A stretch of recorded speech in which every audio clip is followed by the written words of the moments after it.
UN weapons inspector and former U.S. Marine Intelligence officer, Scott Ritter, when he told the Filipino people, America is not your friend. Ang mga Amerikano, and I'm not talking about the people, I'm talking about the deep state, no? The military, industrial, congressional complex, no? At kasama na rin yung academe at saka yung media. MIMAC na ang tawag niyan, no? Anong sabi ni Scott Ritter sometime in June? Na ang sabi nga niya, ang Pilipinas ay tulad nga ng Ukraine at ng mga iba't ibang bansa, ginagawa lamang instrumento, no? Nito ngang mga Amerikano para mapalawig, no, ang kanilang military adventurism, yung military interventionism in order to fuel their defense industry, which is a big chunk or a big part of their economy, no? We go back 200 years, even the last 50 years, digmaan lahat, no, halos, no, ang gusto ng Amerika. Kasi nga ito yung nagpapa ng yaman nila, no. Sa magandang umaga po, no, sa lahat na nandito, and I'm very privileged na naimbita nga sa forum na ito alongside ng mga tinitingala natin na mga the new or the old new patriots, no, Ka Eric, Ka Mentong, and all the others, no.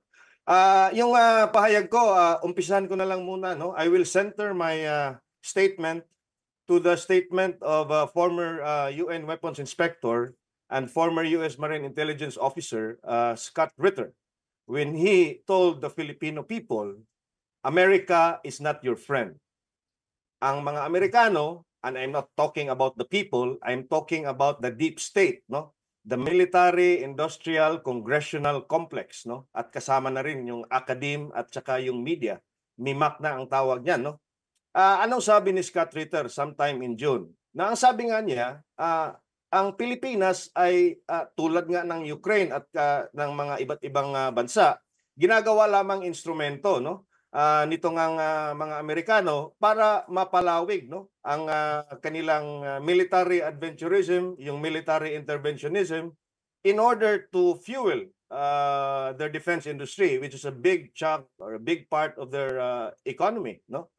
We go back 200 years, even the last 50 years, digmaan lahat, no, halos, no, ang gusto ng Amerika. Kasi nga ito yung nagpapa ng yaman nila, no. So, bakit hindi natin kaibigan yung mga Amerikano? Number one, Reuters exposed na in 2020 to 2021, a Pentagon-funded propaganda campaign against Sinovac vaccine was actually perpetrated during those times. Not because Sinovac lacks the efficacy, but because they want to drag China to the mud, quote-unquote, according to the source of Reuters. Ibig sabihin, kisihoda na kung ilang Pilipino, ilang libong Pilipino ang namatay, and I think a lot of Filipinos died because of vaccine hesitancy, dulot na nga nung information campaign or disinformation campaign na ginawa ng Pentagon. Ang problema, even our mainstream media just brushed it aside. Binanggit sa hearing on June 25 ng Senate Committee on Foreign Relations ni Senator Amy Marcos, pero walang nangyari. The afternoon they spent in an executive session, pero walang impormasyon, walang report si Senator Amy kung anong nangyari doon. That's number one. Number two, darating dito bukas si Department of Defense, US DOD Secretary Lloyd Austin, kasama nga niya si US Secretary of State Antony Blinken, and to discuss nga yung binanggit kanina na 2+2 intelligence gathering agreement ba yun or of some sort, no?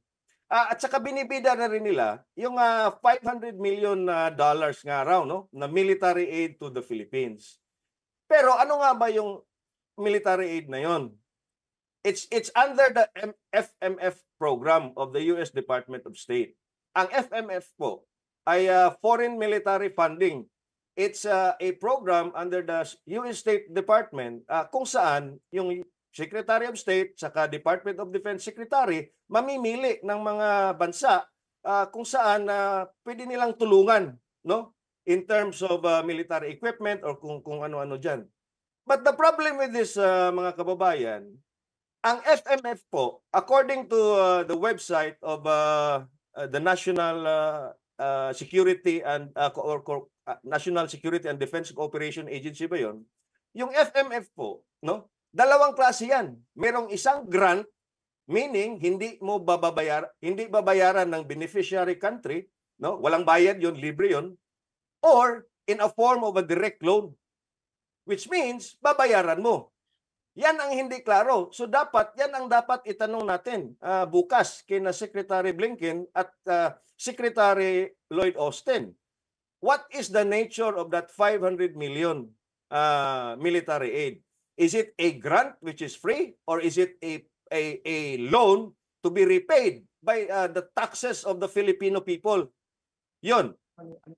Pangatlong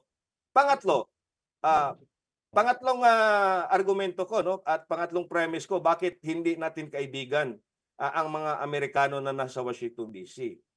Etong 500 million FMF allocation for the Philippines was part of the larger $81 billion supplemental funding that was approved sometime in April 20 or 21 ata yun, just this year, no? By the House of Representatives in the US. Nauna nga niya yung Senado. Pero ito mga kababayan, kung talaga bang kaibigan natin ang mga Amerikano, out of the 81 billion na approved funding na yon, 61 billion ay napupunta sa Ukraine. 61 billion. Ang napupunta sa Taiwan, in defense of Taiwan, quote-unquote na rin, no, is $18 billion. Ibig sabihin, 79, almost 80 billion of the 81 billion goes to just Taiwan and Ukraine. Ang sa atin, katiting lang, 500 million. That's just 0.63%. Not even 1% of the entire 81 billion funding. Kaibigan naman.